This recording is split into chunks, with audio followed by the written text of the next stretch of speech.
Where do you reside? Tallahassee, Florida. And what is your profession? I'm a computer programmer. Would you please speak into the microphone so the audience can hear your testimony? I'm a computer programmer. Mr. Curtis, are there programs that can be used to secretly fix elections? Yes, How do you know that to be the case? because in October of 2000, I wrote a prototype for President Congressman Tom Feeney at the company I work for in Oviedo, Florida, that did just that. And when you say did just that, it would rig an election? It would flip the votes 51-49 to whoever you wanted it to go to and whichever race you wanted to win. And would that program that you designed be something that elections officials that might be on county boards of elections could detect? They'd never see it. Mr., would you answer that question once again? They would never see it.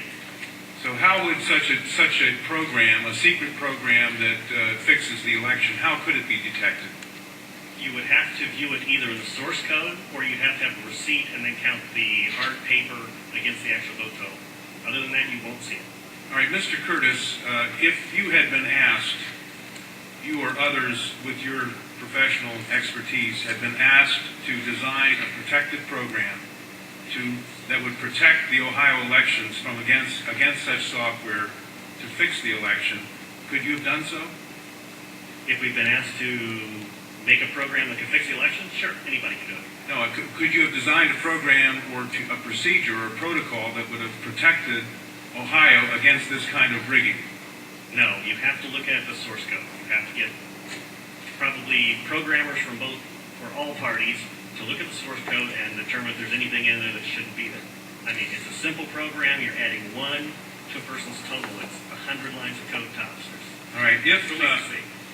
Are you aware of whether there was any protective action in Ohio against this kind of vote rigging through software? I don't know. You don't know? I don't know. You were not asked to assist in the development of any protective system. Is that correct? No, I was not. In Europe, have you reviewed at all the election results in Ohio? No, I haven't.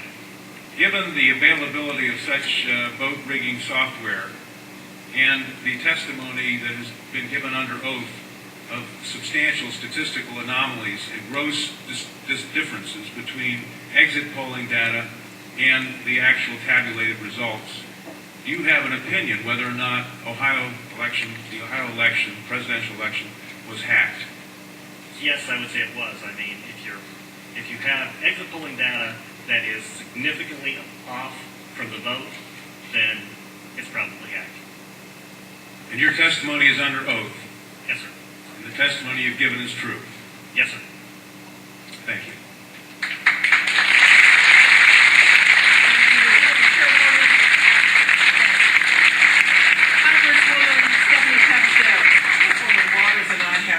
Question back to the podium. Who did you say you were asked to prepare? I was asked by Tom Feeney. He's now a congressman. At that time, he was Speaker of the House of Florida, Yang Enterprises, which was the company I work for, lobbyist, and their corporate attorney. He wore a lot of hats. And at the time, he was the Speaker of the House of Florida. Is that what you said? Yes. Okay, thank you. Congressman. You say he was the lobbyist for the voting machine company at the same time he was Speaker of the House? I don't know what the voting machine company is. He was a lobbyist for Yang Enterprises. We had NASA contracts. And Yang Enterprises did what? Computers? Computers. Okay, and he was your lobbyist. Your company's The lobbyist for that company, yes. And he asked you to design a code to rig an election Yes. while he was Speaker of the Florida House. Yes. This was during or previous to the 2000 election? Yes, October, end of September. And did he ever express why he wanted a code to rig an election? No, I immediately assumed that they were trying to keep you guys from cheating on it. So I wrote up the documentation of what you would look for in the source code, how you would make sure that you didn't get, taken advantage of, make sure that all voting machines had receipts, because that way you could back count the ones that looked a little funny. And I handed it. By receipts, you mean a paper trail? Yes, paper trail. And I handed that in to Mrs. Yang and said, here's your report, here's your program. And she said, you don't understand, we need to hide the fraud in the source code. in the source code. Hide the fraud, not reveal the fraud. Not reveal the fraud because it's needed to control the vote in South Florida, is what she said. That's what she said. That's To what- your knowledge, was this used? I have no idea. I was ready to leave. So I retired and left the company. Your testimony a moment ago, I think you said just before you left, in answer to Congresswoman Tubbs Jones' question, that, would you just repeat what you said in terms of the exit polls? Oh, the exit polls should not be significantly different from the vote. And if they were, you would conclude what? I would conclude someone playing with the vote. Now with the exit polls? That's possible too. Okay, I was going to ask why you would, Something is definitely skewed. something is skewed in one or the other of both. Right. To select which one, you'd have to see where the problem is. Let me ask you one further question. Assuming for the moment that such software, that's what you call it, such software to rig a vote was used in one or more machines in Ohio or in Florida, could you today detect that if you looked at the source code? If you get the machines and they have not been patched yet, I mean, once they get in and touch them, anything can happen. You can also set timers to do that, but then you see the timers. Then you'd have to take those machines, decompile them, which I couldn't do, but possibly a Microsoft, an MIT, something to do. You might be able to see it. You might. This depends on how good they are at destroying what they had. Destroying what they had by tampering with the machine afterwards, or by programming a destroy instruction in the first place? Right, because since you didn't... Either or both? Either or both. You didn't actually see what's in there, so you don't know if the code is running in a single executable or running in various modules. If it's running in modules, you can make the code actually eat itself. Let me ask you one further question. I've been told that people who assume that lots of the election results, or that a large fraction of the election result in any state may have been affected by deliberate fraud in the computer, are paranoid because in order to do that, you have to have access to thousands of machines, and that would be readily detectable. To what extent is that true? It depends on the technology you use. If you did a central tabulation machine that fed in, all you'd have to do is set a flag. You set a flag, the central tabulation machine would then flip your vote. So one person putting in bad code in a central tabulation machine could affect thousands and thousands or tens of thousands of votes. Right, and you could activate either automatically, or you could make it so that there's code existing on like an electronic machine that feeds it, where you would punch it in, it would set the flag, the server would see the flag, and then... And if you had a recount, and there were no paper trail, would that be, assuming that had happened, would that be revealable by seeing a discrepancy between what the central tabulator showed and what the individual machines, which had not been tampered with, showed? Not if I wrote it. Why not? In other words, I would make it match. you could work back from the tabulator to the individual machines, so that the tabulator would tell the machines to switch their results? Yes, talks both ways. You can flip it to whatever you need. And they actually do talk to each other, the Yes. machines As long and as the it's hooked up, as long as it's networked together, they can talk to each other. So in other words, there's absolutely no assurance whatsoever on anything with regard to these machines. Absolutely none, unless you look at the source code and make sure it's safe before it goes out. Thank you very much. Thank you, Congressman Mathers. I know that Congresswoman Waters has a question, and then Senator Miller, and then Congresswoman Stephanie Tubbs Jones. This will only take a moment if you would come back to the... I'm new at this. As you know, there has been a lot of discussion about, I think it was Debo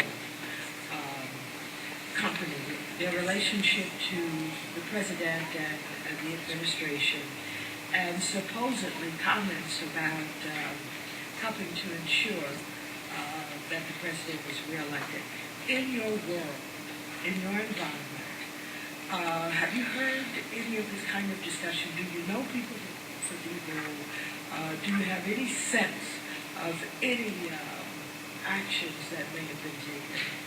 I don't know anything about that at all. Thank you. Sorry. Senator Miller. Thank you, Madam Chair. Sir, I suspect people will attack you in terms of your credibility. Could you restate once again your credentials?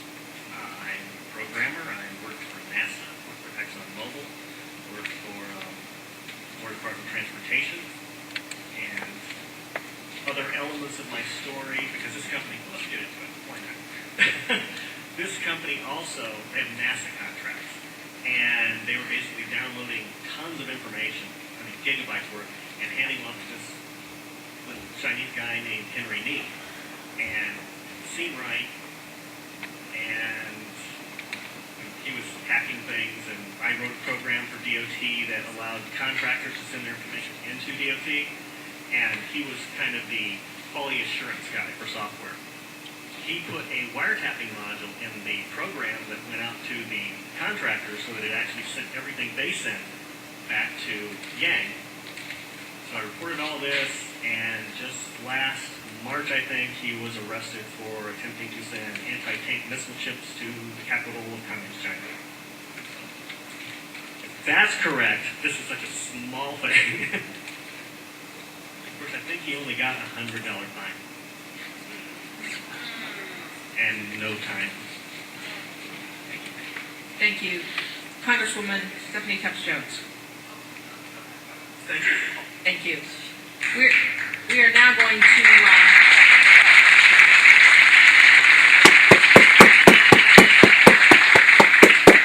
back to the public testimony. Well, we'll find out. How long have you been modelling now? Nearly 3 years. Like 3 years, yeah. And you do it full time? Yeah. And Back to the public testimony. Okay, what we did is we opened up with our national joke expert there. Actually, it wasn't a joke. That was Eugene Clinton Curtis. No, not the one in the bikini that you just saw. The guy before that. And let me give you some background. Now, I interviewed Curtis. I went all the way to Orlando, Florida from California just to get my own questions asked. And we asked questions for more than an hour and a half. The footage you just saw was from almost a decade ago, and it wasn't held in Washington, D.C., where it should have been, because people, they couldn't find one vacant hearing room to have a hearing in Washington, D.C., where the National Press Corps could easily drop in and find out that the 2000 election was rigged, the 2002, the 2004 election was super rigged with these Diebold and Sequoia type voting machines that scan your cards. So old people don't have to sit there in the precinct and count them till midnight, which is the only safe way to do it. Italy and several other European countries have given up on these vote counting machines. They've gone back to the old-fashioned paper ballots, hand-counted at the precinct. Now, there's a reason they've done that.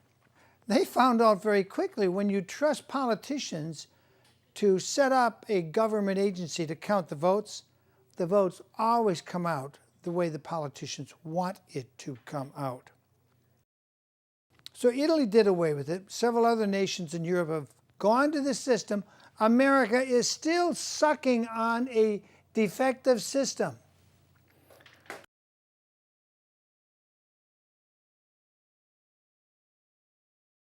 Defective system.